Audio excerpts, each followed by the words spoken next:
컴퓨터는 사실 계산기입니다. 그 동작 언어는 코딩이라고 불리며 일반적인 사람의 언어와는 다르죠. 지금이야 코딩이 널리 알려져 익숙한 개념이 되었지만 컴퓨터가 탄생한 초창기만 해도 코딩은 특정 개발자들만 익숙한 개념이었고 그래서 일반인이 컴퓨터를 쓰는 건 쉽지 않은 일이었습니다. 그러나 여기에 숨결을 불어넣은 사람이 있었습니다. 스티브 잡스죠.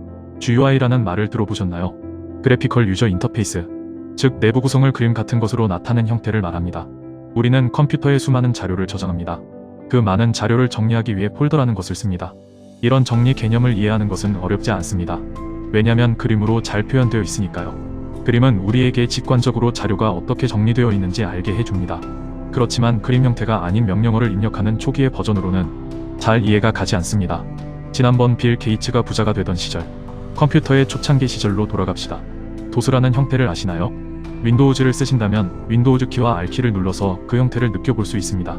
하지만 폴더에서 다른 폴더를 움직이는 걸 명령어를 쳐서 하게 되면 이 자료가 어떤 식으로 정리되어 있는지 머릿속에 와닿지 않습니다. 우리는 현재 컴퓨터를 손쉽게 사용합니다. 왜냐하면 그림의 형태로 마우스로 조작하니까요. 바로 이런 마우스를 이용한 그림 형식의 컴퓨터 조작, 이 개념을 개인용 컴퓨터에 적용해 상업화한 사람이 바로 스티브 잡스입니다. 사실 스티브 잡스는 빌 게이츠 같은 컴퓨터 엔지니어가 아닙니다. 그는 컴퓨터를 통해 사업을 하려는 사람이었죠.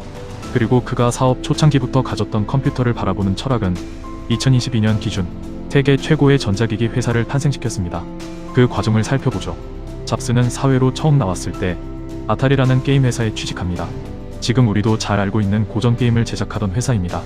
분명 게임은 코딩으로 이루어진 프로그램이지만 조작은 간단하고 게임의 규칙은 직관적입니다. 게임답게 말이죠. 그래서일까요?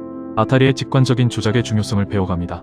기술자에게 편한 기존의 방식이 아니라 인간의 직관과 가까운 아타리의 방식을 알게 되는 거죠.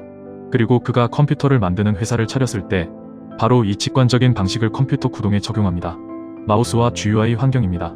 제록스라는 컴퓨터 연구소에서 소수의 사람만 사용하는 방식을 잡스는 가능성을 알아보고 일반적인 컴퓨터에 적용한 거죠. 그리고 빌 게이츠는 다시 이걸 보고 도스에서 윈도우즈라는 형태로 자신의 제품을 개선하게 되었습니다. 아쉽게도 초창기 개인용 컴퓨터 시장에서 잡스는 성공하지 못합니다. 이미 IBM과 마이크로소프트의 도스가 컴퓨터 시장을 장악했고 그들이 표준이 되어버렸기 때문입니다.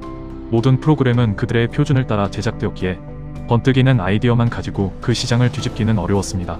오히려 마우스와 GUI라는 직관적인 사용법만 빼앗겨 버린 꼴이 되고 말았습니다. 그러나 기회는 다시 찾아옵니다. 과학이 계속 발전하게 되면서 엄청나게 컸던 컴퓨터는 크기가 더 작아지고 시작했고 어느 순간이 되니 손바닥만 한 크기까지 줄일 수 있게 되었죠.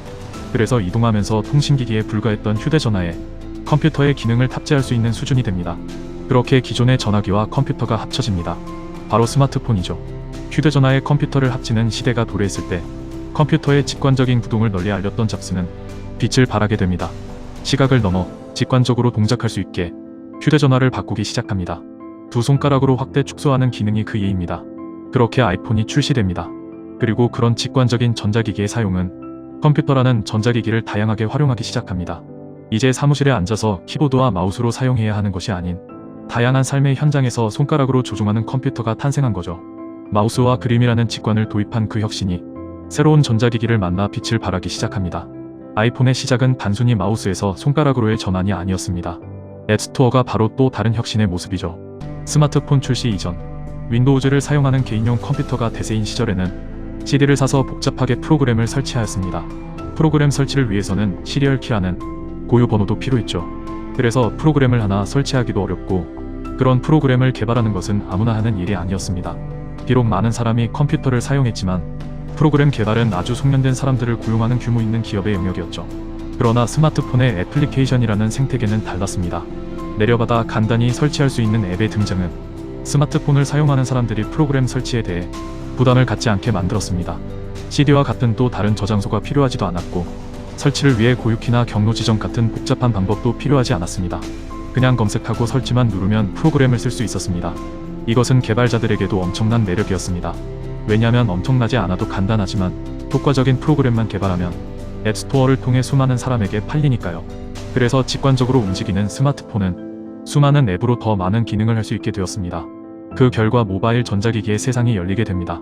아이폰으로 부활한 애플은 오히려 개인용 컴퓨터 세상을 위협하며 애플이 초기에 패배했던 컴퓨터의 영역까지 부활을 시키는 중입니다. 그래서 애플은 전자기기 세상을 바꾸어 나가는 중이죠. 우리가 스티브 잡스를 높게 평가하는 이유는 많습니다. 그리고 그중 가장 잘 어울리는 대명사는 혁신일 것입니다. 그리고 그 혁신 중에서 애플과 가장 잘 어울리는 혁신이라면 논리의 언어로 기술된 컴퓨터를 직관의 영역으로 바꾼 부분입니다. 논리에서 직관으로의 전환은 수많은 문화를 만들어내었습니다. 기능과 효율만으로 말해지던 딱딱해 보이는 세상을 직관과 감성이라는 예술의 영역이 들어가게 했으니까요. 그래서 잡스 이후에 전자기기는 더는 기능과 성능만으로 평가되지 않습니다. 그 기기가 가지는 철학과 디자인이 경쟁력이 되었죠. 지금의 애플처럼 말입니다. 전자기기의 영역을 넓힌 사람, 그래서 산업의 형태를 바꾸고 산업의 영향력을 바꾼 사람, 스티브 잡스였습니다. 정리하겠습니다. 스티브 잡스는 컴퓨터를 논리적이기보다는 직관적으로 사용할 수 있게 해야 한다고 생각했다. 그의 이런 생각은 마우스와 GUI를 대중화시켰고 손가락으로 조작하는 아이폰을 만들었다. 전자기기의 휴대성이 높아짐에 따라 스티브 잡스는 앱스토어 같은 가벼운 소프트웨어 산업을 만들었다. 그 결과 전자기기 산업은 논리와 효율의 지표에서 직관과 감성의 영역으로 확장되었다.